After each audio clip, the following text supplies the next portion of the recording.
All right, everybody. Welcome back to a very special edition of the Facts Over Feelings podcast. We have a third head to this monster today. His name is Jack Eden. His lighting is terrible, but he is here again on the podcast. I wanted to bring Jack in. Ryan wanted to bring Jack in because the NBA is starting up again. I know Jack's a big basketball guy, but he's also a big football guy, as evident by his Cardinal sweatshirt. Ryan's here, unfortunately. He's gonna say a lot of dumb things tonight, and I'm gonna really have to make sure I control myself and not get angry and break a computer screen because I've broken my phone before out of anger and it is not fun. With that being said, Ryan, I would love to hand it off to you to get us going. And we're gonna be talking some NFL here to get us started. So take it away. Trevor, you are right. We will be talking about some NFL to start this off, and we can kind of just get right into these games. I think I can speak for all of us. These games were really good this weekend. There were some really, really good football games on, both in the NFL and in college. We'll get to that later. But there were some good games both on Saturday and Sunday. And I know this is Trevor's game. I think Trevor is the one that wanted to talk about this, but we can start off by talking about it. I'll start off by introducing it. And that's my Cleveland Browns and the Los Angeles Chargers. And I think this was probably the best game of the week, in my opinion. I mean, this was just a slugfest back and forth, offenses going at it, two high-powered offenses. And what a tragic game. I don't want to talk about this game first, like myself, honestly. This was just this was so tough to watch. I was sitting there and I every time our defense went on the field, I walked away. I just knew they were going to score. It was pathetic. It was disgusting. And I'll make a few quick points before I hand it over to Jack to talk about what he thought on this game. But the offense for the Browns, I love it. I mean, this run game is fantastic. I said we'd go for almost 250 yards. We went for 230. We were sensational. Baker, great bounce back game. I know Trevor will have his usual complaints. He can go on and on about whatever he wants, but Baker stepped up big after a terrible, worst performance of his career against the Vikings the week before. He stepped up and delivered. We only had 2 punts. And by the way, the Browns punter is horrible. Jamie Gillen needs to go. He needs to get cut. He's horrible. He's like 29th in punt distance this year. It's abysmal. And then the defense is just so bad. I mean, I get we had injuries. I get the secondary was torn up. Denzel Ward, Greg Newsome, both out. It was tough. Jadeveon Clowney didn't play on Sunday, but I mean, giving up 47 is just unacceptable. I don't care who you're playing. 47 is just plain unacceptable. And when you're putting up 500 yards of offense and you lose, I mean, I don't even know what to say. So, I mean, credit to the Chargers, credit to Herbert. He stepped up big time. The run game wasn't doing much for them, but Herbert was just sensational. And the Browns defense was, basically they were ghosts out there. I mean, they were non-existent. So, I mean, it was really tough to watch. It was kind of a demoralizing loss, but, I think we'll bounce back. But Jack, I don't know if you have any, thoughts on this game. Yeah, I did. I know you're kind of tied to it as being a Browns fan. You said it was tough to watch. I loved watching every single minute of this game. Just as a football fan, I think it's so exciting to see two high-powered offenses going at each other. You have a bunch of talent on each side. You got Chubb, Hunt coming from the Browns. And then you got Herbert, Mike Williams popping off. Austin Eckler's on my fantasy team, so that was fantastic. And I appreciate the Browns pushing him in at the end for another touchdown. That was the best play they made all day. My fantasy league this week, but besides the point, basically it was just a fun, high-powered offensive game to watch, and it really reminded me a lot of the game a couple of years ago between the Chiefs and the Rams. That high-scoring, high-powered game. But I think out of everything that I watched this weekend, this was my favorite game to watch, and Justin Herbert is just incredible, man. Like, I know the Browns defense was banged up, but this dude was making plays left and right. That Chargers team is young, talented, and fun to watch. And another thing that I want to point out, Brandon Staley, that new head coach of the Chargers this year, is just so, aggressive. I think there was a 4th and 8 at one point. I think he kind of realized going down the stretch of that game was field goals were not going to win the game. They were probably about the 25-yard line or so, and their kicker's not great, but they said, you know what, I'm going to just go for this and trust my offense, and they convert. And I think that they did a very similar thing against the Chiefs 2 weeks ago and ended up getting a win there.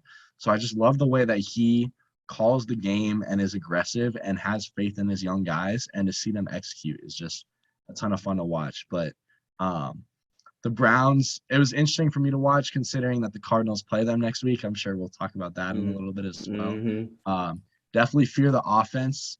The defense, not so much, but I think that was kind of a poor showing from them. They were banged up, like I said. They'll play better at home next week, so 100%. we'll see how that goes. But got to give both teams, especially the Chargers, a ton of credit. Can I say one thing, Trevor, before you go? I'm sorry. Please. I had one other point that I thought of when Jack was talking. No, yeah, go ahead. It was about the Chargers' aggressiveness on offense, the fourth downs that Jack noted. There was one especially. They were deep in their own territory. I think they were on the 25 to 30 yard line of their own 25 to 30 yard line, and it was like 4th and 7, down 14. End of the first half. I think it was end of the first half. Down 14. This was their last shot. If they don't get that, the Browns go up by 21 and it's over, right? But they get it, and they end up scoring a touchdown, and that ended up saving their game, and they ended up winning the game. And this is a continued theme. And I just wanted to highlight these 4th downs because Jack was right. It was really fun to watch that aggressiveness. And it was fun to watch two teams with that aggressiveness because Stefanski goes for it more than any coach in the NFL. So to see the Chargers match him 4th down in terms of going for it, it was definitely something different, right? Because I know like a lot of coaches, are very hesitant to go for it. 4th down, 4th and 2, 4th and 3, even 4th and 5. Coaches would never think of going for that years ago, and now we have a lot more coaches doing that. So it was pretty fun to watch. I thought that was a good point that Jack made, and I just wanted to highlight that. And then one other thing, can I just say, I never like to blame the refs, but they were horrible. They were just abysmal. A 4th and 5. I'm sure you guys have seen that. I think I sent it to you guys. Earlier this week, they called a defensive pass interference on the Browns on a 4th and 4, and the offensive receiver for the Chargers was literally pulling the Browns defender to the ground. So it was just, and they called defensive pass interference. So it was just, I don't like to complain about the refs, but they're just so bad. It's just frustrating, I just wish they were more consistent. Totally agree with you on that call. That was horrendously bad by the refs there. I have a lot to say about this game, and I want to start off with my guy, Justin Herbert, because he is a cold-blooded killer, and he is going to be for a very long time. Jimmy Johnson said it. Jimmy Johnson goes, and he works for the Fox Sunday NFL crew. He goes, number 1 pick, you're starting the entire NFL fresh. The number 1 pick would be Justin Herbert. And I think that's it's over Patrick Mahomes, over a couple other guys, but Herbert should be in that conversation. He should be in the MVP conversation. He is special. Now, this is what I've really wanted to get to. The difference between a guy like Baker Mayfield and a guy like Justin Herbert. And it's not necessarily, this game didn't really show it, but it was the treatment of these two quarterbacks. As a kid, right, you can tell how much trust is given to a certain child by what their parents let them do, by the responsibilities that their parents behold upon them. Let's go to the second to last drive of the game. Stefanski runs it on 1st down, nothing. 2nd down, nothing. 3rd and 10, you got to win the game. You got to throw the ball. Everyone in the country knows you have to throw the ball here. Kevin Stefanski runs it. Now, why does he run it? He does not trust Baker Mayfield to make the play. Simple as. If that's Justin Herbert, if that's any other quarterback that has the trust of their head coach and their organization, they're throwing the ball in that down and distance. It's not a knock on Baker Mayfield. It's reality. Baker Mayfield has earned the trust of his coaching staff to win them the game with his arm. He got 230 yards of help from his running backs, and they tried to win the game with running backs, and they got stonewalled, knowing that their defense is going to let the Chargers go down and score. Justin Herbert, on the other hand, 4th and 7 in your own territory. We're going to put the ball in his hands. 4th and 9, 4th and 4, 4th and 63. We're going to put the ball in Justin Herbert's hands. He has the full trust of everybody on that team, and he's only started 20 games. He's in his 2nd season. I think that's the main difference between a guy like Baker Mayfield and Justin Herbert. That is what I really wanted to say about this game. It's not a knock on Baker Mayfield. It's just a reality that there is not the trust to go win the game. And then the final possession of the game, Baker Mayfield throwing 3 checkdowns, is just Baker Mayfield. He can't win you a game with his arm. I'm sorry. Anyways. No timeouts. I don't know what else to say. I don't know what else to say about this game. It was fantastic to watch. You guys both covered it really well. Justin Herbert's a Hall of Famer in the making. Brendan Staley, if they win this division and win 12 or 13 games, he might win Coach of the Year. He's on a similar trajectory as Kevin Stefanski is as a rookie head coach. So shout out him, shout out this game, shout out Justin Herbert. And I finally got to tell you guys what was eating away at me about Baker Mayfield. I hope this clears some things up for you both. Well, I know I keep talking and I'm sorry, but I just want to say that, if your argument is that, a trust in a quarterback is determined by how often they go for it on fourth down. I mean, look, the Browns have gone for it more on fourth down than any other, most teams in the NFL. So it's not that they don't trust Baker in these situations. That's not exactly what I meant. Yeah. I know. And also talking about that 3rd and 10 call, you say everyone in the world knows you have to throw. Well, it's not that he didn't put trust in Baker. It's that he made the wrong call. If you have Colt McCoy back there, you throw on 3rd and 10. You know what I'm saying? If you have Mike Glennon, you're throwing on 3rd and 10 there. That's not. If it was that obvious. That's not but that's not who the quarterback is. That's just a mistake. I just don't think he trusts Baker Mayfield to make that play. Why else would you run the ball? What Kevin Stefanski said in when he was asked about this, after the game. He basically said that he was frustrated by the reffing in the previous play because Baker had just thrown a deep ball to Rashard Higgins and Stefanski thought that was PI. It wasn't called. So Stefanski was frustrated and he looked at the clock, saw that it was stopped, and he made a rash decision. He said and ran the ball because the clock stopped. They had a lot of time. They had a couple timeouts. He was like, oh wait, they have a lot of time. So he kind of made a rash decision. He said and ran it. He said looking back, he said it made him sick. He said he should have thrown the ball. He knows, he knows he messed up. So I don't know. I understand what you're saying. Look, Herbert makes the bigger plays. He had a 75-yard bomb with, no defender within 20 yards of the receiver, but Herbert wins you the game when the game script goes to shit, with lack of a better term. Right. Baker Mayfield needs 200. Uh-oh. Right as he's making a point too. That's unfortunate. Go bye. Yeah, Trevor, are we good? Okay. Yep, it's okay. Okay. I lost you there for a second. Now getting us something that says my internet connection is unstable. Not talk as much here for a second, but point being, I just think there's a certain level of confidence that the Chargers have in their quarterback that the Browns don't, and that's the point here that I was trying to make. All right. Yeah, I'll leave it. We can agree to disagree. Yeah, we can agree to disagree. Jack, I don't know if you want to. I mean, you can say something if you want to say something. Right. I mean, I definitely see what Trevor's saying. Especially down the line of a game, especially an offensive game that Baker has played well in. Yes. To not throw the ball on 3rd and 10 and give him a chance to ride his hot streak is definitely a surprising call, especially knowing that there's a high-powered offense on the other side. Yes. There's just a difference in philosophy there. Yes, Stefanski is big on going for it on 4th down, but you saw in that game that Brandon Staley was more aggressive clearly than Stefanski was, and that ended up winning him the game versus the Browns, which is just interesting to see that contrast there. But also kind of to keep talking about Baker, but to kind of switch the idea, I guess, a little bit, I really think that this Browns team is a top-notch quarterback away from being a Super Bowl contender. I mean, I guess you could say that about a lot of teams as well, but I really think Baker, and as compared to the rest of the league, he's someone who can take you to the playoffs. Is he someone who can win you 2, 3, 4 playoff games in a row? I don't know if he's that guy yet. And I think this is going to be an important season for Baker. I think they picked up what is his option, but he doesn't have a contract for next season. Mm-hmm. Especially with the QBs who could come out in the market next year. I would not be surprised if Baker Mayfield is the quarter. Sorry, I would not be surprised if he's not the quarterback of this team next year. Aaron Rodgers is going to be a free agent. I'm saying if he goes to Cleveland, that team's the favorite to win the Super Bowl next year, hands down. I mean, personally, be close.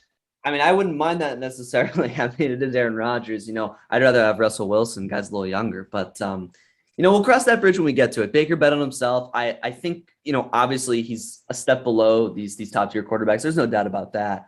But I think it's kind of a thing where it's the Browns just have such a good running attack that it's not a fault of Baker. It's because they're the best at running the football, like he just takes a back seat, right? Like you put him in a place like I don't know, Philly, with zero running game, a place with zero running game, it changes, right? A place like Buffalo, even where they don't run the ball, it changes, right? So like, yeah, he's not on the level of those guys. He needs to prove it. And, he led some game-winning drives last year, but he hasn't yet this year. So we'll see if he can step up and do that in this season. He hasn't yet done it. So, I'd love for him to do that. We'll see what he can do against those Arizona Cardinals this upcoming Sunday. It'll be a fun game. I'm excited. And we'll see what happens. Yeah, I'm expecting to break that undefeated streak that the Cardinals have so far. They're getting a little cocky, a little arrogant, a little ahead of themselves.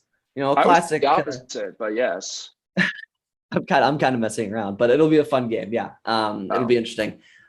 I don't know if you guys have any other thoughts on this game. I feel bad. I feel like we kind of talked about this a lot. But it was a great game. So I think it was worth it. But I was going to move on to the next game, the game that I was supposed to talk about, which was the Buffalo Bills and the Kansas City Chiefs. Now, this game shocked me. I'm not going to lie. So off the air, we've talked about this, the three of us, a little bit, especially I know Eden's been he's been riding hard on the Chiefs. He's been, saying that they're not that good, saying that they're kind of, they're overrated. They're kind of washed this year. The defense, especially. I know Jack's highlighted. They're proving him right. And Jack, what were your thoughts on this game? This past weekend. I mean, not only have I been super hard on the Chiefs this year, but for the last 2 years, I've been very high on the Buffalo Bills as well. So I went into this game fully expecting them to come out and kind of just kick some ass and throw that defense around a little bit. And they really did from the beginning. Josh Allen is a difficult man to stop. He's got great weapons over there. And you got Sanders, you got Knox is emerging. And then, of course, you have Stephon Diggs, who had a great year last year as well. But the fact that they're doing this without much of a running game as well is very impressive.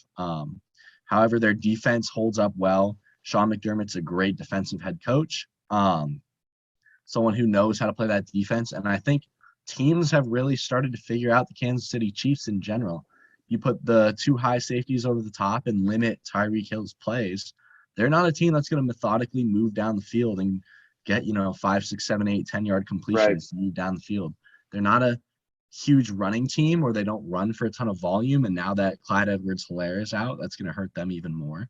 I know that offensive line has been makeshift over the course of the season, but I mean, the weakness of this Kansas City Chiefs team is the defense. Like, there's no doubt about it. They can't hold anyone. They gave up 30 points to the Eagles last week. Like, Eagles are terrible. I'm sorry, but going out to school in Philly, like, you hear a lot about it. They're awful. But I mean, that was the sign to me that, like, you couldn't go out and kill the Eagles. Like, you're clearly not the same team that you have in the last 2 years. And yes, that offensive potential is there, but the defense is really holding them back right now. And they got to figure out some things out on offense as well. Do I have faith that they'll figure it out eventually? I think over the course of the season, they'll figure it out. I don't see them not being a playoff team or not competing for a Super Bowl again come January and February. But right now, the reality of the situation is they're 2-3. Like, how can a top team in the NFL be under 500 right now? It's ridiculous. But also, I think, last point, I just got to give a lot of credit to the Buffalo Bills and especially Josh Allen, who is my favorite for the MVP this year. Trevor, thoughts on that? Look, Josh Allen's been great. Kyler's been better, but that's besides the point. Watch on Sunday. To talk about this game, the Bills showed me a lot. I really liked them going into this game. I didn't necessarily think they were going to win, if I'm being completely honest, because I did think the Chiefs kind of had their number. I thought the Chiefs would be able to figure it out. Big Sunday night game, maybe their defense steps up a little bit. But Buffalo came in, and even with a 2-hour rain delay, they came in and dismantled this Kansas City team. And it's a luxury as a Buffalo Bill, not me but for Buffalo Bills fans, because all they had to do was, as Jack mentioned, rush 4, put 2 high safeties over the top to avoid the big play, and you play shell coverage. You basically take away Kelsey, you take away the Tyreek Hill big play, and you can get to the quarterback with 4 guys And basically, you're telling Patrick Mahomes, you're going to have to beat us with checkdowns to Byron Pringle and, the other crap receivers that Kansas City has outside of Tyreek Hill. And it's working. It's a blueprint. Tampa Bay kind of showed us in the Super Bowl that that's the blueprint to beat Kansas City because this offense so often relies on the big play. I think another little underlying story here that people aren't talking about as much, it is being talked about, is Patrick Mahomes is turning the ball over a lot. He has thrown 6 interceptions now in 5 games. He threw 6 picks all of last year. You already have a really bad defense. You are not helping them by turning the ball over multiple times a game. So he's really going to have to clean it up. But the moral of the story is this. The defense is historically bad. They have maybe 2 or 3 playmakers, I would say, on that entire defense. Tyrann Mathieu and Chris Jones, I would argue, are their only 2 really good defensive players. But that's just part of a reality of the NFL. When you spend so much money on one side of the ball, Patrick Mahomes, Tyreek Hill, Travis Kelce, Orlando Brown, their left tackle, there's not enough money to pay for good players on the other side of the ball. And we're starting to see that with the Kansas City Chiefs. They are not a top 5 NFL team. They are barely a top 10 NFL team. I'll give it away right now. I have the Chiefs as the 10th best team in the NFL on my list, which we'll get to in a second. And yeah, that's pretty much all I have to say. I think Buffalo played really well. I thought Josh Allen was very good at just controlling the game. He had a lot of big plays, only completed 15 passes, but completed those 15 passes for 315 yards and 3 touchdowns. Emmanuel Sanders has been a very underrated pickup for them, and Dawson Knox has also been a very underrated emergence for that offense. Yeah, I mean, I agree with a lot of what you both of you said. I don't have too much to add on this. I mean, honestly, my main takeaway was just I was surprised. Like, here's the thing. You watch Kansas City's last few years, and a lot of the time, maybe they're slow to come out of the gate. I remember distinctly, it was against the Texans, right? They were down, 21, maybe even 28-0. It was something like that in Kansas City. And they came all the way back to win the game, right? I mean, it's just that kind of team, I'm like, okay, like no matter how down they are, I'm like, all right, look, the Chiefs are in this game. They'll come back. It's fine. The offense is elite. They'll get it together. They'll get it going. And I don't know. That just didn't happen, right? They barely broke 20 points in this game. They hit that 20-point threshold barely. And I don't know. It just looked like something was off. You're right. I think it's weird. They seem to not like when they can't go for that home run, that deep ball. And I think it bothers them. I also want to say that, Trevor pointed out Mahomes throwing more interceptions this year. It's not just interceptions, Trevor. It's just general misfires. I watched multiple throws in this game on Sunday night where Mahomes just missed the receiver. The point blank one was he had Travis Kelce for a 30-yard catch, and he had no one within 5 yards of him. He just overthrew the ball out of bounds. I mean, it was just a misfire. And that doesn't look like Mahomes to me. So I don't know if, it's just some minor thing. Maybe Mahomes is a little off so far to start the year. Maybe he'll get it going. As Jack said, he expects that they'll start figuring it out on both sides of the ball, and they'll start getting it going a little better than they have been. But it's been a surprise to me. They're 2-3. I get they've had the hardest schedule in football, but you're supposed to be the best team or the second best team, and they certainly haven't played like it. I didn't expect them to be last in their division. And credit to Buffalo. Very balanced on both sides of the ball. I know Trevor loves Sean McDermott, and deservedly so. He's a great head coach, and he's shown it so far this year. They should be 5-0, by the way. They shouldn't have lost to Pittsburgh. They had no business losing that game.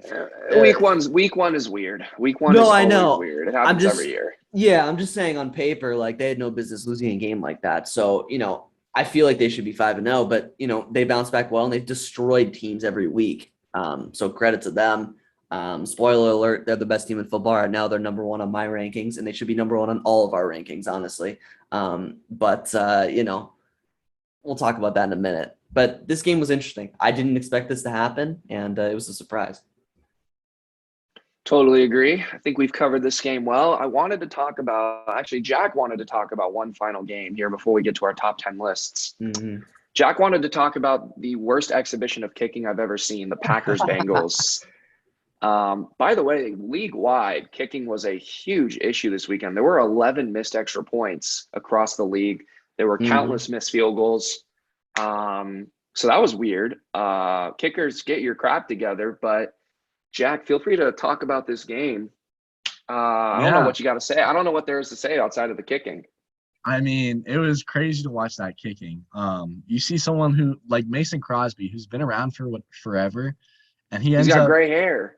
He's got gray hair now. It's just crazy. But he He makes his first 3 field goals. He misses his next 3, and then he comes in, finishes the day 4 of 7 from kicking from the field is like And a missed extra point. ridiculous. Yeah, and a missed extra point. Like so he went 4 for 8 on the day, which is ridiculous. Jeez. But I mean this game was just really entertaining to watch. I am really excited by the Bengals this year. I love to see Joe Burrow playing well. Jamar Chase has looked good. The team's pretty solid. And I was very curious to see how they would compare with this playoff savvy team and the Green Bay Packers kind of hosting them. I had a feeling that they were going to win this game. And going back and forth, I mean, they were down for the majority of the game, but you know, Joe Burrow found the plays and made the plays that he needed to make down the stretch to give them a chance, send the game to overtime.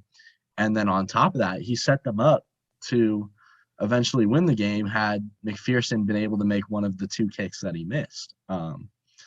So it's great to see the young players like Joe Burrow showing out, Jamar Chase, and really having a young team like that typically hasn't had a lot of success under Zach Taylor give the Packers a good run for their money this week. So that on top of the kicking woes is a big reason why I wanted to talk about this. I'm just curious to hear your guys' thoughts on either the Packers or the Bengals this year. I'll take this one real quick, Ryan. This was a very entertaining game to watch. I want to say one thing about kicking. Having a good kicker might be the 3rd or 4th most important position on an NFL team. Behind quarterback, left tackle, and pass rush, kicker might be the most important position after that. I'm telling you, kickers decide seasons. Jack and I know this well. Zane Gonzalez decided 3 games for the Cardinals last year with missed kicks. I just think having a good kicker is so important. With that being said, this is a weird game for me because both these teams are, well, Cincinnati's much improved and Green Bay's 4-1, but I'm not sold on either of them. I think Joe Burrow is a great quarterback, but he needs to be a little bit smarter about taking hits. He took a really nasty looking hit in the leg in the game yesterday. He did come back. He seemed to be fine, but he's got to learn to slide. Aaron Rodgers said it after the game. Slide. You have a long career ahead of you. You've already had a serious leg injury. There is no reason not to slide. You are too important to your team. And Green Bay, they're 4-1, but I'm not sold on them. They got blown out by a bad Saints team. Week 1, a little fluky, I'll say that. And then week 2, they were outplayed by Detroit for 2.5 quarters. And in this game against Cincinnati, they didn't look that good. They are entirely Davante Adams dependent. This team goes as Davante Adams goes. And to put things into perspective, Davante Adams had 16 targets. The guy with the 2nd most targets was Aaron Jones with 5, and the guy with the 3rd most targets was A.J. Dillon with 4. So what does that tell you? Outside of Davante Adams, Aaron Rodgers has no faith in any of his receivers. He is checking down to running backs or forcing it to Davante Adams. I think against a good team, you know, who will be able to adjust to that later in the season, I think Green Bay is going to be in a lot of trouble. They'll be in the playoffs, but I don't know if they can go through the NFC, with this formula. I do think Green Bay's defense is good. They have an elite corner, which helps. They have a good pass rush. They got 3 sacks on Joe Burrow yesterday. It was a bad O-line in Cincinnati. But for me, it's 2 teams that are weird. One is improving. One is weird. Green Bay's just having a weird year. It was a weird game. It ended so weird. It was fitting that it ends with a perfect 50-yard field goal from Mason Crosby right down the middle. But for me, I don't think either of these teams, particularly Cincinnati, are going to be threats in the playoff. Green Bay will be a threat in the playoffs, but I think Green Bay has serious problems right now. Trevor, you said it right when you said neither team will be serious threats in the playoffs. You're exactly right. I mean, this is the same Packers team we've seen for years now, Trevor. I mean, look, like they're always good in the regular season, right? I mean, this isn't really a fault of Aaron Rodgers, but this team, I don't know. It's just sometimes this is how it is. I mean, right? They're always a threat. They're always, winning games in the regular season. But when it comes to the playoffs, I just don't see this team taking that final step to even the NFC Championship game, much less the Super Bowl. Honestly, they always seem to be half a step short. You have you had them get destroyed by the Niners, right? I see these blowout losses, right, Trevor? You talked about the Saints loss in week 1, and I see them struggle against these mediocre teams, and that's what Cincy is. Make no mistake about it, a mediocre team. And I just question if they can really win, these games against high-level teams in the playoffs. I haven't seen it before in the last 4 years or so, and I don't think that's going to change this year. And I think that this game kind of summarizes that, right? Just like struggling to beat a mediocre opponent doesn't inspire me, doesn't give me confidence that they can beat the best come playoff time. Right. And then talking about Cincy, I mean, look, like I don't know. I think they're a little overrated. I think they're going to come back down to earth. It's kind of like the Broncos or the Panthers. I think both teams are going to come back down to earth with them. I mean, they played well to start the year.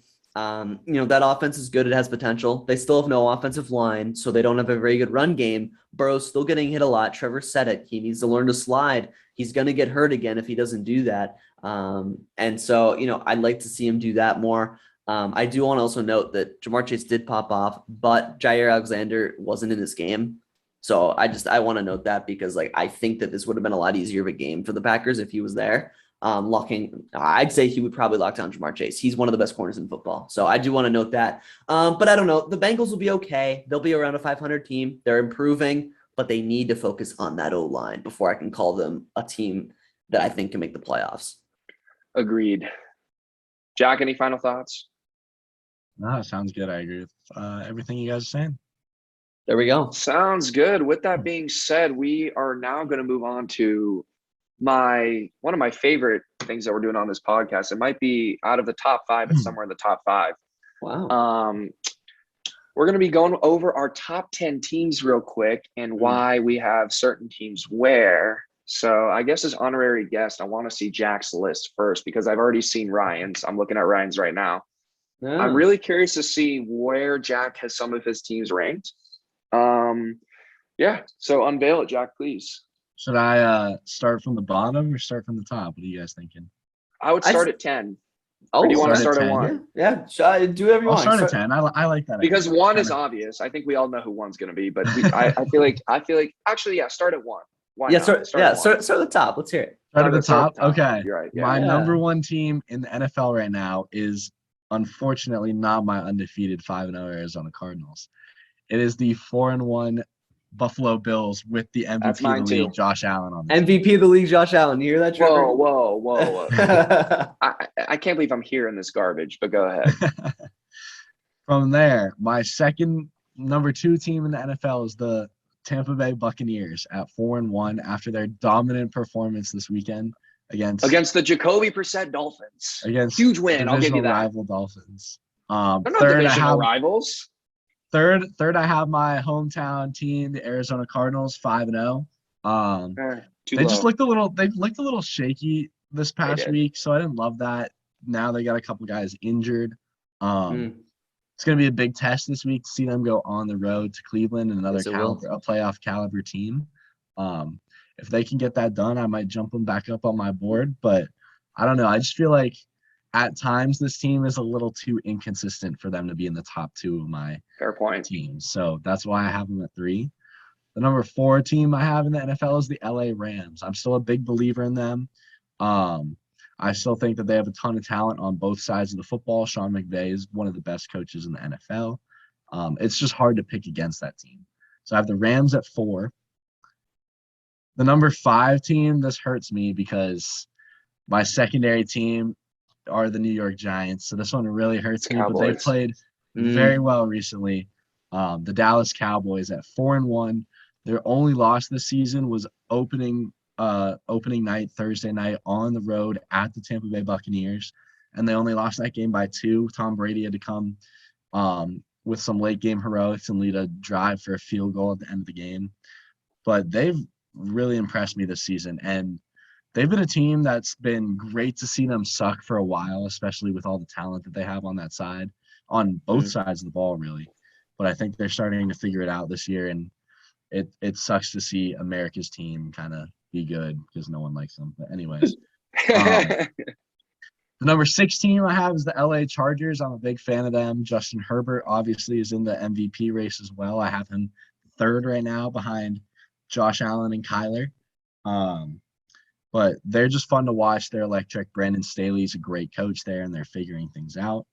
And then as we come down to the bottom here, less of the more newer and exciting teams and more of those typical playoff teams. I feel like you've seen year to year, I have the Packers at 7. They didn't look great this weekend, but they got the job done.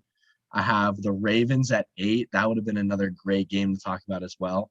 But especially thinking of that team as a running team and Lamar Jackson as a running quarterback, to see him pass for 400 yards and bring them back from 19 down is something that we hadn't seen from him before. And if that's a threat that you can't just get up on them and the game's over, like if they can come back and win from behind by throwing the football, watch out for them. They're going to be a very dangerous team. Then I have Ryan's Cleveland Browns at 9. And I do have them behind their division rival, the Ravens. And I saw Trevor laughing. So it's got to mean Ryan's typing something in the Google Doc right now about how bad my list is. But I have the Browns at 9. And then finally closing it out, I did not want to put this team in the top 10. But I had to stick the Kansas City Chiefs at 10. There you go. It's a good list. It's not a bad list. I'd say it has a few holes, but I'll get to that in a minute. Trevor, do you want to go ahead or do you want me to go ahead? What do you want? Go ahead, Ryan. I'll go last. Okay, save the worst for last. I appreciate that. I'll go ahead here. So look, I'll start at the top as well. I have the same team at number 1. Like I said earlier, I think we should all have the same team at number 1. I have the Buffalo Bills at 1. I think we all know why. The MVP favorite, going to be the MVP of the season. It's kind of over. It's already done. All right, let's just say. Okay, Kyler, no chance. Let's be honest here. It's okay? not over. I know. We're 5. We're not even a third of the way into the season. Yeah, I know. I'm kidding around, but he is the MVP favorite right now, and their team's just rolling. Like the point differential is just insane. So they're just dominating teams, as we talked about earlier.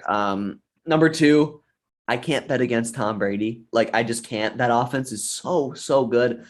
And I know the defense is struggling right now for the Buccaneers, but they're just thin. They'll get healthy. Come playoff time especially, I trust the Bucs more than any team in football, honestly. I trust the Bucs to win games in the playoffs when it matters most. So I have them at 2. At number 3, I have a team that, I know Jack doesn't like this team, but I have the Cowboys at 3. I do. I have the Dallas Cowboys at 3. The emergence of this defense, particularly the secondary, Trevon Diggs, has me loving this team. I mean, this offense we all know is elite. I don't need to say anything about them, but the emergence of this defense, makes me wonder, can this team be an NFC Championship contender? And I think the answer is yes. Right now I see a Bucs Cowboys NFC Championship game. That's just how I see it. So I really like the Cowboys as an entire team. Their offense is amazing, and their defense has stepped up. 4, I have the Arizona Cardinals. Look, they're undefeated. Their offense is elite, one of the best. I question the defense. I know they struggled against the run. I know they've been good against the pass, but I question if they can sustain that. I don't really know if I trust the talent, especially at cornerback, for this roster. Maybe I'll be proven wrong week in and week out. So far, I have been with the secondary, but Jack highlighted consistency, and I just wonder as the season goes on, can that secondary hold up? So, we'll see what happens there, but I have them at 4. I have the Browns at 5. I'm a little biased here. I'll be honest with you. I have us at number 5. I have us ahead of the Chargers at 6. Look, I think we're better. I think we're a better team than the Chargers. I think that we were missing a lot of players on defense. I think they were relatively healthy on both sides of the ball. Wow. I think that Stefanski made some boneheaded decisions. I get we lost by 5. Thank you. Jack just reminded me. But, I think when it comes down to it, if I had to go for the Browns or the Chargers in a playoff game, I'd go Cleveland. I'm sorry. I would at the end of the day. But both teams are very, very close. So I had the Browns at 5, Chargers at 6. I think they're interchangeable. I think they're really, really even teams. And I think you guys would agree. They're pretty even teams, especially because we saw Sunday. I think they're pretty close together. I have the Rams at 7. I know that's pretty far down, and I know I was high on them in the past, but watching them against Seattle on Thursday, Stafford was missing throws. He was underthrowing guys, overthrowing guys. Kupp had a few touchdowns that he couldn't score on because he either missed them completely or he had to fall over to catch the ball. And there were multiple throws. One to Deshaun Jackson was underthrown. He got lucky on that. He was off. And I wonder if Stafford continues to be off. He's been off for a few weeks now. If he continues to be off, can this team be in the upper echelon? And I just don't know. I think they'd be more in that tier 2. I think they'd struggle a little more if Stafford can't get back on track. I think he could, but right now I have them at 7 because I don't know. He's been a little off last few weeks. I have the Chiefs at 8. We've talked about their struggles a lot, so I won't highlight that anymore. I trust that offense. I expect them to move up in the rankings as the year goes on. I have the Packers at 9. I don't think they're an elite playoff team. I've said it before, I'll say it again. There's always something missing with this team. So I have them there at 9, even though they're 4-1. And then I have the Ravens at 10. I know that's low. I know they're 4-1, but this team could easily be 2-3. Easily, or 1-4. They've won so many nail-biter games here. The Chiefs, they got a gift of a fumble. The Lions, I cannot believe they beat the Lions in that 66-yard field goal. And then this Indy game, what a collapse by Indy. So I don't know. I feel like they've gotten kind of lucky. I know they've come back multiple times, but man, I feel like this team doesn't deserve to be 4-1 right now. So I have them at 10. I'm not really afraid of that team. So that's my top 10 right there. I just want to butt in real quick on that Ravens point. It's funny. You look at it as lucky, and I look at it as a team who can finish games. Like, you go to that Clyde Edwards-Helaire fumble, the defense makes a play, picks up the ball. You go to that Justin Tucker field goal, you got the best kicker in NFL history making a kick that matters with the game on the line. Trevor talked about it. Field goal kicker is the 4th most important part of the NFL team. It could be top 3 even. So you got a guy who can finish there. And then against the Colts most recently, they were down by 19, but they had the resilience to come back, fight adversity, and go out and get a win in a way that they usually don't. So you look at it as lucky, and I look at it as they're able to finish games, and that's going to help them out come playoff time for sure. It's fair. They have a quarterback who can make plays when the game script doesn't go his way, and I think that's a very important thing to have. All right, my little Baker joke there. Let me ask you this. Let me ask you one thing. Both of you, are you afraid of the Ravens if you play them? Yeah, Lamar Jackson is elite. More so than the Browns. Wow. All right. Yeah. Okay. Well, we differ on that. I'm not afraid of them. Anyway. Okay. Go ahead, Trevor. My top 10, Bills at 1. Finally, someone on this podcast is going to give the damn Cardinals their respect for going 5-0. And not only are the Cardinals 5-0, they have the most impressive single win of any team in the NFL this season, going into SoFi Stadium on the road and dismantling the anointed Rams team after they, crushed Tom Brady in September. Cardinals have no respect, but they're number 2 on my list. The Rams are number 3. I believe in Sean McVay. I believe in Matthew Stafford. What I liked about this team is that they showed me that their defense can still help them win games. So on Thursday, the offense wasn't great, but the defense was very good. They only held Seattle to 17 points. Yes, Russell Wilson did get hurt. I understand that. But the Rams showed me that their defense can still be good. I have them at 3. Buccaneers at 4. I think this is very interchangeable. I think when the Buccaneers get healthy, they will be better than the Rams. But for right now, the Buccaneers are at 4, plus the head-to-head. I got to go with the Rams. At 5, the Dallas Cowboys. You guys have covered them well. Elite offense, really, really, really up-and-coming defense. Shout out Dan Quinn, who got fired from Atlanta last year. He's doing a very good job with this Cowboys defense. Number 6, the Los Angeles Chargers. Absolutely absurd of Ryan to put the Browns ahead of the Chargers. There's no reason to. How's that absurd? Are you kidding me? Number 7, I have the Browns. Absurd. You have them one spot below. Hey, look, they shouldn't be above them. Simple as. The Browns are the Browns. They have a great team, and they have a weakness at quarterback, and I think that's going to haunt them later in the season. Number 8, I have the Green Bay Packers. I have expressed my distrust with this team. Number 9, I have the Baltimore Ravens. As Jack said, they have found a way to win games, but I would say they've gotten, I don't want to say lucky, but they've gotten fortunate to pull out some of these games, particularly that 66-yard field goal. That was a little bit of a good fortune with the bounce. And then number 10, I also have the Kansas City Chiefs. Objectively speaking, should we have a 2-3 team in our standings? No, but we are humans. We have logic. We have reason. We're not robots. So you, Jack, Ryan, and I, we all understand that the Chiefs will figure it out to a certain extent, and they will be there at the end of the, come January. So, yeah, that's my list. It's the best one. I'm very disappointed in Jack. He has the Cardinals at 4. It's a travesty. I'm at 3. Hold on, I have them. Oh, yeah, okay. I have them ahead of the Rams. You kidding me? And the Cowboys. This boy from SMU is on the Cowboys bandwagon. It's ridiculous. Look, Dallas has looked really good. You could definitely make an argument. See? Thank you. The problem is the Cowboys, to me, don't have that signature. They haven't beaten that team. They beat the Chargers, but that was kind of a fluky game. I think they should have lost that game. They don't have that signature win yet. They haven't beaten a team. They haven't beaten a playoff team authoritatively where I'm like, wow, like that's an elite, that team, oof, the Cardinals did, so. Yeah, well, Cardinals also almost they talk about lucky. Oh, okay, don't get me started. Anyway, look, we don't need to get into Greg Joseph missing a chip shot of a field goal. But that's a discussion for another time. Look, I think these lists are pretty good. While the Cardinals are undefeated, we all know they're not the best team in football. I'm glad all these Cardinals fans here have them not at number one and realistically not at number two. We all know the Tampa Bay Buccaneers are the better team, but nobody knows that. With that being said, I think we can move on from these lists. This was a fun thing. I'm glad I got to do this because we got to talk about a variety of different teams here and a bunch of different viewpoints on these teams. So that was really good. Switching gears to another sport, we're going to talk a little NBA here. Mm-hmm.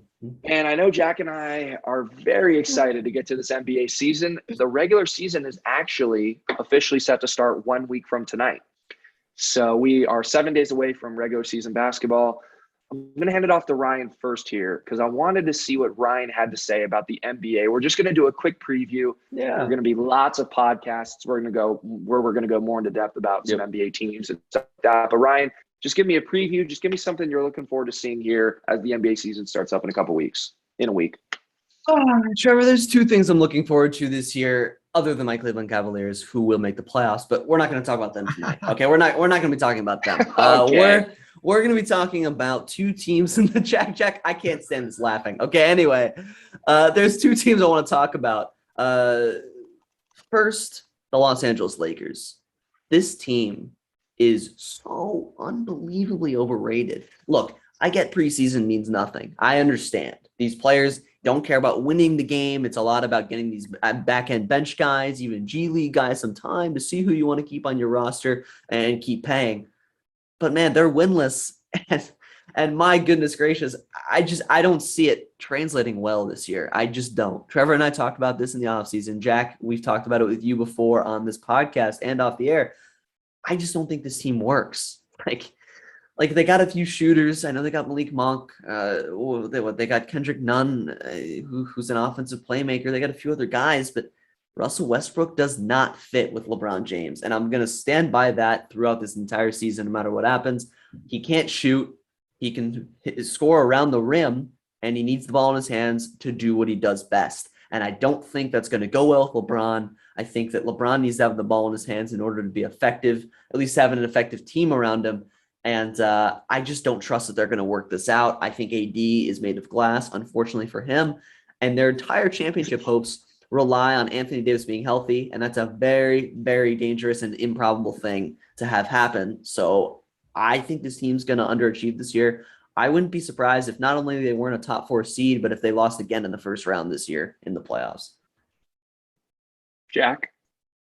Yeah, interesting. I don't know. It's going to be interesting to see, especially A, with their age. B, it's a bunch of new guys coming together. It's going to take a while to figure out. I'm not too worried about the preseason. I haven't watched a ton of preseason basketball, and I think, you have veteran players on that team like LeBron, Anthony Davis, Westbrook. I think those are guys who will know how to turn it up once the season comes versus the preseason.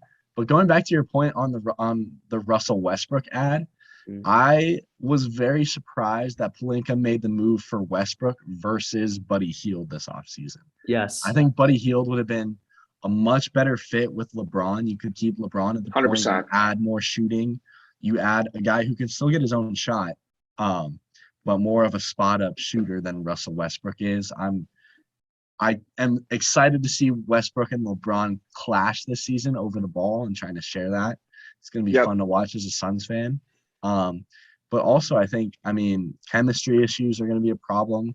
I feel like you have a lot of personalities on that team, a lot of guys who have done it a certain way their entire career, and now you're trying to put them all together on a one team. And I think there are definitely going to be some growing pains and some issues with this team.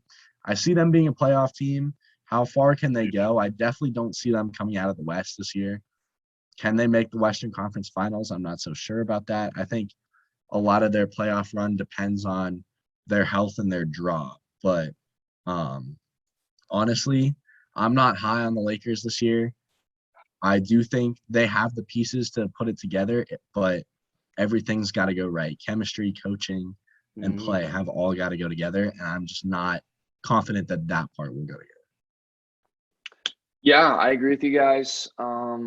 It's weird because the Lakers are pretty adamant that Russell Westbrook's going to play the point guard.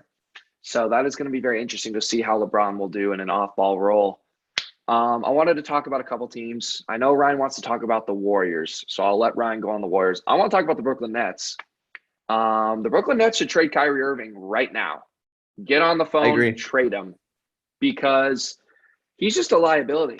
Look, whether you're for getting the vaccine or not, the amount of distractions this guy causes for an NBA team, it is not worth his talent. And now that you have James Harden, trade him. I would trade him for Ben Simmons. Why not? I mean, Ben Simmons would at least play. I think Ben Simmons is vaccinated, so he can play. So I don't know. Kyrie Irving is pissing me off. It's frustrating because I love watching him play. He is such a fun basketball player to watch.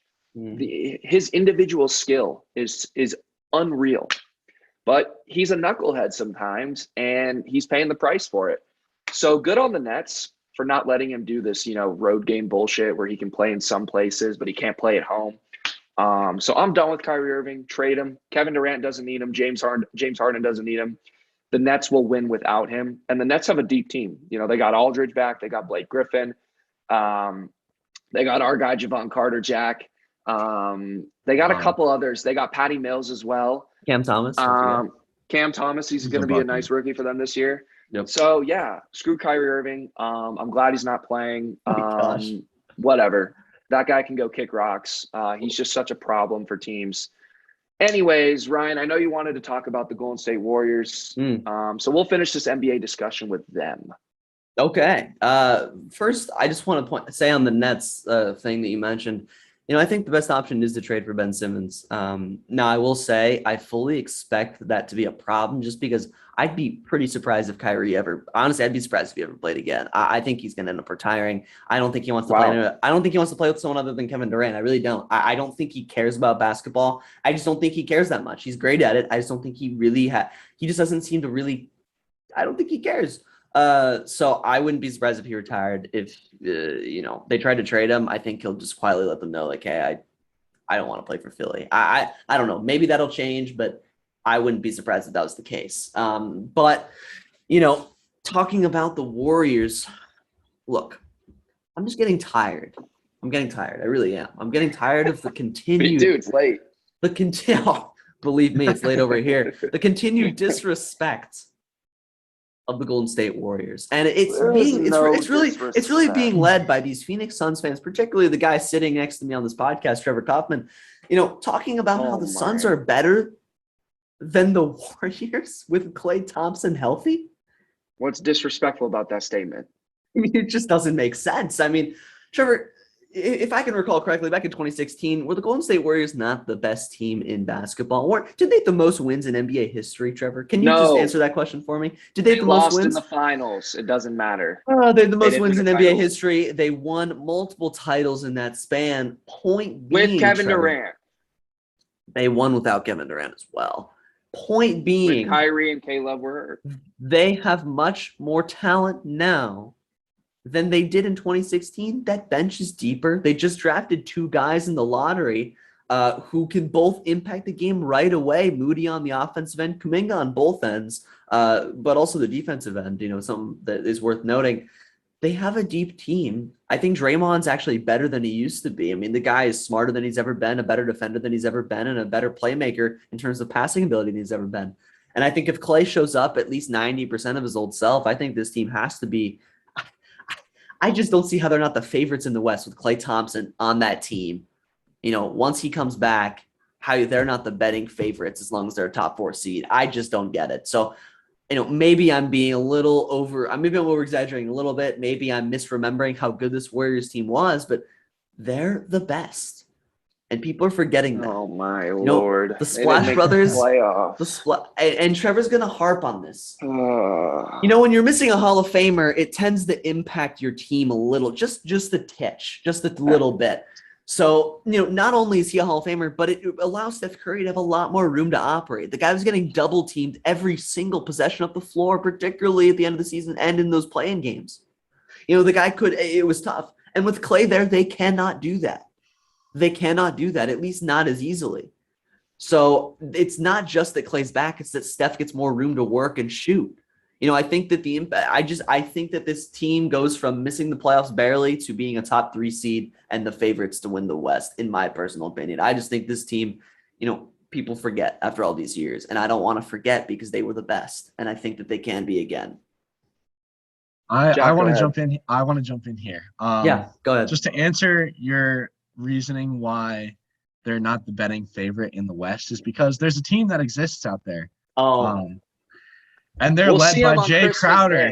They're led by my boy Jay Crowder, boss man, baby, Salsa Jay. That's because that team is the Phoenix Suns, and they are the defending Western Conference champions. They've only gotten better this offseason by adding JaVale McGee and Landry Shamet. Another year in that system with Monty, I believe they are the betting favorites to come out of the West this year. And that's the reason why the Golden State Warriors are not. But to go back to your point on the Warriors, I do think once they get Clay healthy that they're going to be a major threat in the Western Conference. Like you've said, this team has been successful in the past. Adding Clay back after playing without him for 2 years, it's going to be a big addition. They got a lot of depth added in this offseason, which was really what they needed. Yes. After that run where you were paying 4 guys the max and you had no money left for your bench, once, Iguodala and Livingston and those guys started to leave, they really had nothing outside of their starting lineup. And that ultimately, that on top of injuries has hurt their success in the past, but they've reloaded. I think the reason why they're not at the top right now, Ryan, is because there is a level of uncertainty with Klay Thompson. How is he going to respond after not playing for 2 years and having 2 major injuries? I think people just need to see him get back into rhythm a little bit before they start jumping to that conclusion, seeing that he can play to the same standards on both ends of the floor, and kind of just reestablish himself as one of the best players in the league. So I think that's what people are waiting on. But I am very excited to see this team come back together, and hopefully they'll be fully healthy on Christmas Day when Trevor and I are at the game. So that's what I'm hoping for. I want to beat a full Warriors team on Christmas Day. There'd be no better Christmas present than that. I'm excited for this Warriors team, but I don't know. I don't think I'd put them ahead of the Suns, at least before the season. Here's how I would guard Klay Thompson. I'd go jump and hope he doesn't break his leg again, right? He's had 2 serious. Oh my god. He's had 2 serious injuries. So for us to assume that he's just going to come back, whenever he comes back, he might not even come back till 2022. He might not, he might come back by Christmas. We'll see. For him to come back and be the elite prime Klay Thompson that he was, I think he's going to be good. I agree with Ryan. I think Klay Thompson, getting him back, even if he's 70% of what he was, will be a huge help for this team. And I think he can be more than 70%. But there is a level of uncertainty there. Those are 2 serious injuries. What was it? It was an ACL. Was it also an Achilles tear? Or was ACL and Achilles. Yeah. Mm-hmm. So those are 2 of the most serious injuries you can probably have as an athlete outside of head injuries. So I don't know. We'll see what Klay Thompson is. I agree with you both, though. I do think they're a serious threat in the Western Conference. But I agree with Jack. I've never seen, in all my years of covering sports, I've never seen a team run through the Western Conference, get better the next offseason, and then have nobody talk about them. No one. It's all about the Lakers, the Warriors. Michael Porter Jr., the Nuggets, Jamal Murray, the Clippers, whenever Kawhi comes back, if he ever comes back. Now, after what happened in San Antonio. The Phoenix Suns continue to be the most disrespected team in the NBA. And I'm sick of it. Give us our damn respect. And please, if I see one more post about LeBron brushing his teeth, about LeBron taking a shit on the toilet, I am going to block ESPN and SportsCenter on Instagram. I am so sick and tired of seeing these social media posts of LeBron James. I hate it. It makes me angry. And the only thing I have right now is the fact that the last 4 times the Lakers and the Suns have played, it's been 4 blowouts for my Suns. So Lakers fans, I get it. Anthony Davis wasn't healthy, but you'll have no more excuses when we beat them in 5 this year in the semifinals of the West. I have two quick things. First off, the Lakers aren't getting to the semifinals in the West. Second off, Trevor, can I ask you a question? Please. Would you say that the Suns got considerably better with their big offseason signings? Would you say they made a nice jump? Well, Would you say that was Here's the thing. You made the finals. You don't need to get considerably better. We got better. Getting a backup center is going to be huge for us. JaVale McGee, I get it. He's the Shaqtin' a Fool guy. He will be a very valuable player, and he has been a valuable player on multiple championship teams. You can laugh all you want, but he will be a very valuable backup center. And Landry Shamet, he can turn into a really nice long-term piece for us. He is young. He is getting better every year. And Monty Williams has tried to get this guy for 2 years. And I'm telling you, Landry Shamet will give you 10 to 12, maybe 14 points a night off the bench. And that's all we're going to need. We needed bench scoring, and we needed depth in the front court. So no, did we get insane? Did we have a Chicago Bulls-like offseason? No, but you didn't need one. All we needed was a couple more role players to fill some of the small holes that costed us from winning a championship. And let's talk about how close we were from winning that championship. I can count on one hand the number of possessions that if they went the other way, the Phoenix Suns would have hoisted that trophy, and Jack and I would have been getting drunk at a parade. Real shame. 5 possessions. I do want to jump in there too. I think did they get considerably better? No. But you know what they did? They brought back their key pieces that they needed to bring back. 100%. And they filled the holes that they needed to fill with JaVale McGee and Landry Shamet. That's all I have Ryan, to say. I tried warning you all last year about this Suns team. You never listened to me. You have to listen to me now. Please do. At the end of the day, here's the thing. And I think most people agree with me, and you should too.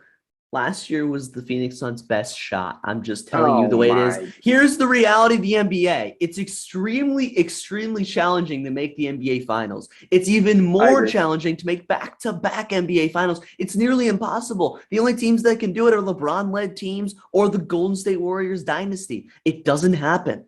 It does not happen. Tell me a Chris team. Paul and Devin Booker led teams. That's what's up, my guy.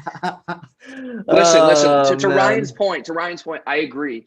Yeah. But when you have the closest thing to Kobe Bryant since Kobe Bryant, the late great Kobe Bryant on your team, actually a disrespect. Oh my gosh. The closest thing to the late great Kobe Bryant is that young killer Devin Booker, who's only getting better. He's 25. Mikal Bridges is 25. Cam Johnson, I think, is 24. Aiden's 23. Keep hoisting up those ISO shots. Give Cameron Payne another year in this system to play even a bigger role in this team. For me, there weren't a lot of other teams in the Western Conference that got considerably better either. The Warriors did. They're getting Clay back. But did any other team in the Western Conference get considerably better this offseason? Nope. No. So for me, why can't the Suns repeat? I think we can. I think the Suns know they can. Chris Paul, on the first day of free agency, came back because he knew that the Suns could repeat. Or else he'd be a Laker right now. So I wouldn't want to go to that trash franchise. He lives there and LeBron's his buddy. But anyways, we could talk about the NBA for hours. We could. You're right. I will say we will be talking a lot of NBA because it is starting up again here in a week, as I mentioned. Yep. To close out this podcast, I do want to do a quick college football discussion. So I will just open the floor to either two of you. If you guys want to bring up a specific game, Alabama, I'm sure we'll talk about here for a couple minutes, but just the college football landscape and some of the games this weekend. Yeah, I'll leave the Alabama game. I'll let you guys bring that up because that was great. And look, I'm a massive SEC fan. You guys know that. So I'm glad to talk about some SEC. But I'm gonna kind of be like a broken record and talk about Cincinnati again because I don't know. I know they didn't have a tough game. I know I think it was Temple, something like that. I think it was Temple. It was like 52-3. But I just want to talk about the team, Trevor, because I think now I believe they're going to be 4th in the country. I haven't seen the AP poll, but I'm assuming they're 4th in the country now. And man, they're 3rd. They're 3. 3rd. Wow. I guess you're right. Alabama did lose, so they would fall. I would too. Yeah. Georgia 1. Yeah, there you go. And Alabama's 5. And who's 4, if I may? Oklahoma. Okay, Oklahoma. Now that is a disgusting ranking, but whatever. Oklahoma's not gonna. They're not gonna last at 4. My goodness, the Big 12 is terrible. No defense there. Like literally, they're ghosts out there. Like actually. But seriously, I'm really happy about this AAC representation. And I really wanted to highlight Cincy again because they've got some really talented players. They got some NFL caliber players. I know, Trevor, we talked about it on last week's podcast when they beat Notre Dame, but I just want to highlight them again because having an AAC team in the top 4 is going to do wonders not only for that 6 conference, but I think it's going to enhance, a lot of people's view that like we want more than 4 teams in this playoff. And I know Trevor and I have talked about this on past podcasts, and I'm sure Jack agrees to a certain extent. Having 6 teams, I think, Trevor's what we thought was the best, but a lot of people think 8 is good. A lot of people think even 12 is good. But I think most people can agree it'd be more fun if you had more than 4 because there always seems to be that 5th and 6th team on the bubble. And you could argue anyone between 3 and 6 are pretty much equal, I would say.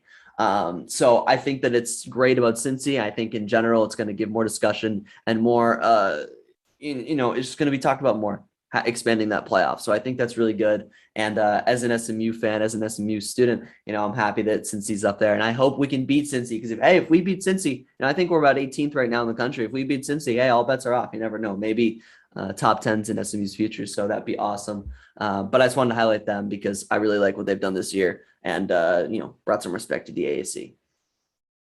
Jack, go ahead.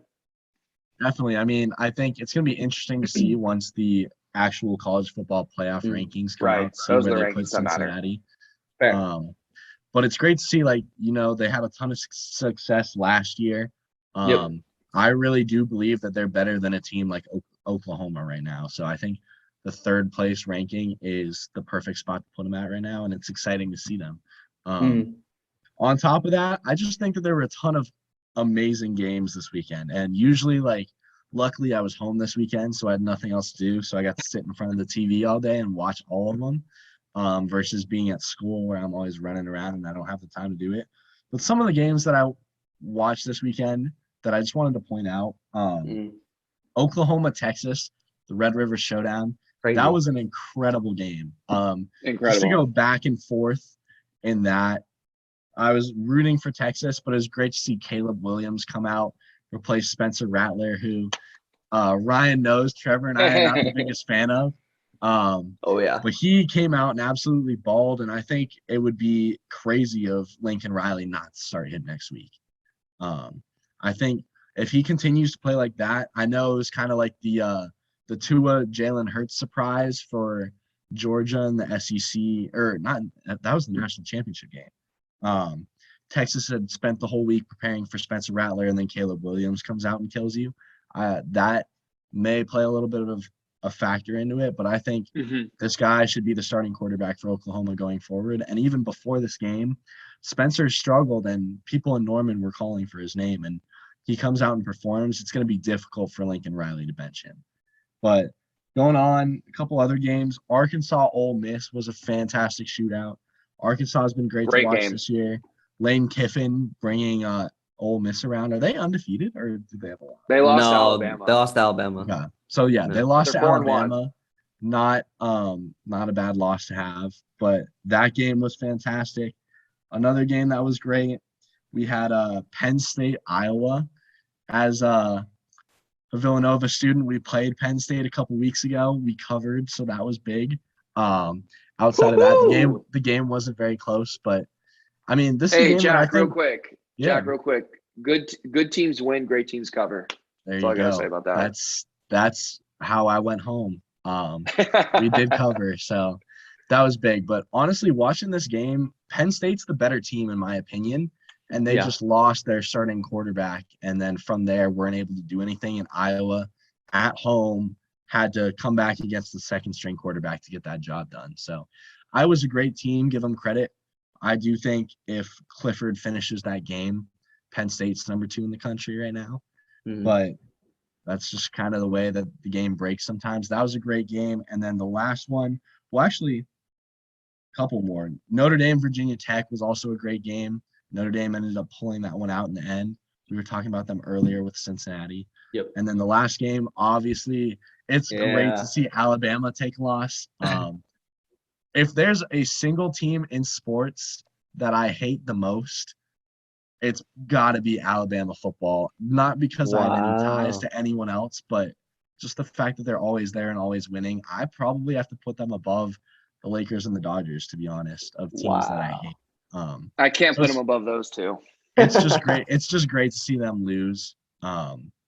That's all I have to say. Great weekend of college football. Great weekend of sport overall. The NFL, Yes. baseball, postseason.